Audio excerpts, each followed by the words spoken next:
Leave it.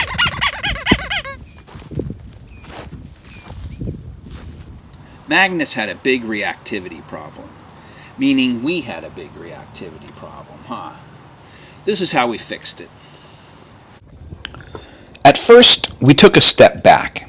I reduced Magnus's exposure to his triggers. Triggers, I mean the things that made him go apeshit. Meanwhile, I studied up and planned with the intention to reapproach his reactivity to these triggers later, after strengthening the foundation of our relationship. I did many things right during Magnus's first year to provide leadership, training, and exposure to new things. But between COVID reducing his early socialization a bit and some mistakes in my approach, I found myself with a big scary dog whose reactivity was a liability for me. At home, his triggers were visitors or delivery people. Away from home, it was cats, squirrels, and other dogs. I doubled down on my efforts to build a stronger foundation with him regarding basic training and routines. We did this away from his triggers. Okay. I used food strategically, controlled the environment, including doors. I satisfied his dog needs with sufficient daily exercise and opportunities to explore with his nose. I provided the calm, consistent, and strong leadership he craved.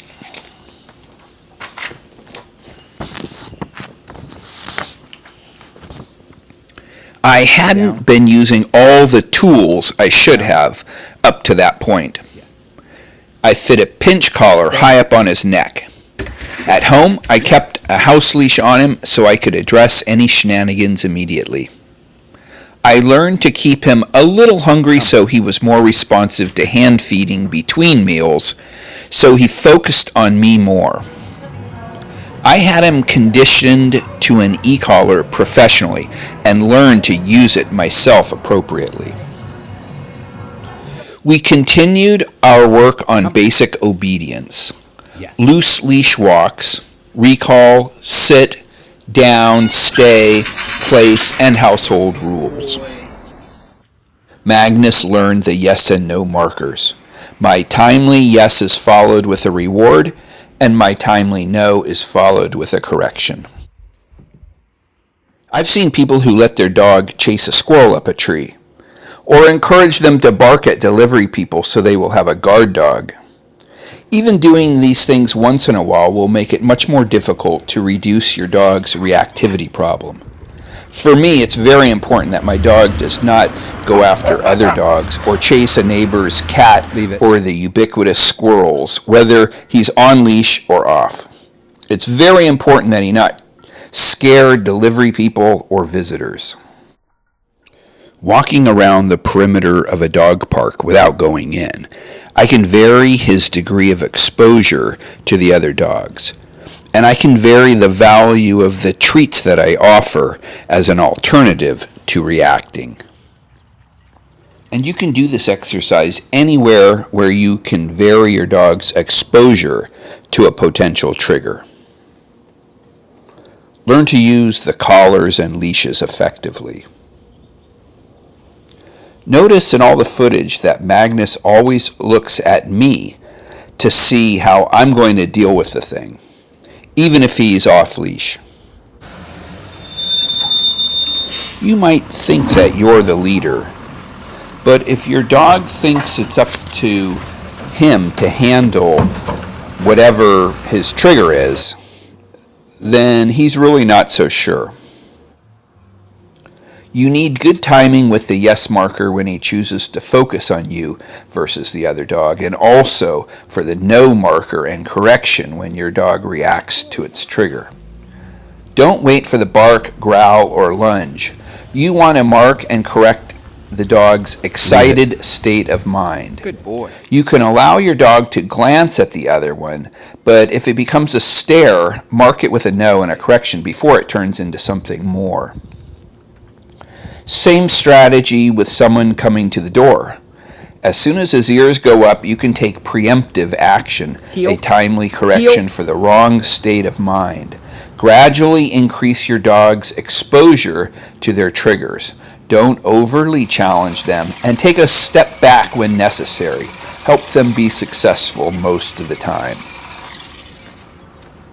When your dog sees you as the leader and his reactivity to his known triggers is under control, it is time to expose him to new sights, sounds, and smells. When you discover new things that trigger a bad reaction, repeat the strategy that worked before, modulating the intensity of exposure to it and the value of the alternative, until he makes better choices when exposed to anything and everything.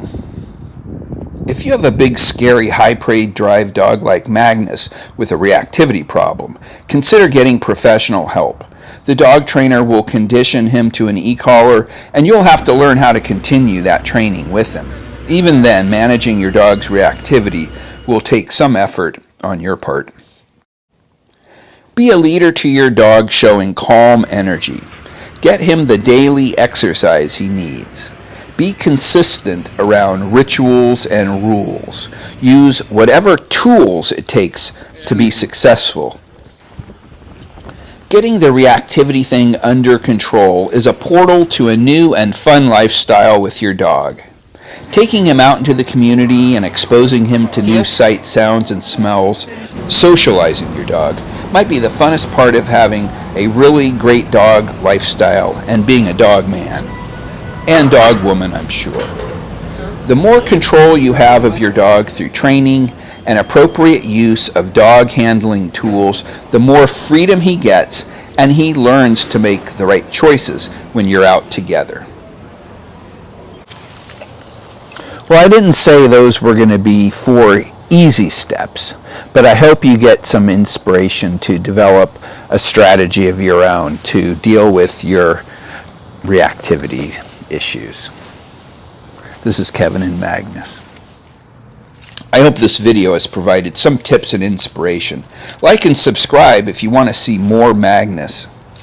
YouTube is a great source of information about dog psychology, behavior, and training.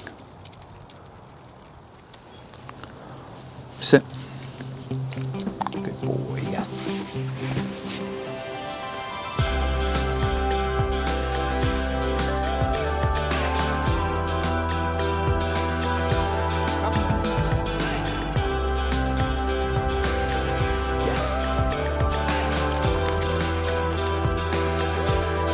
Yes. Good boy.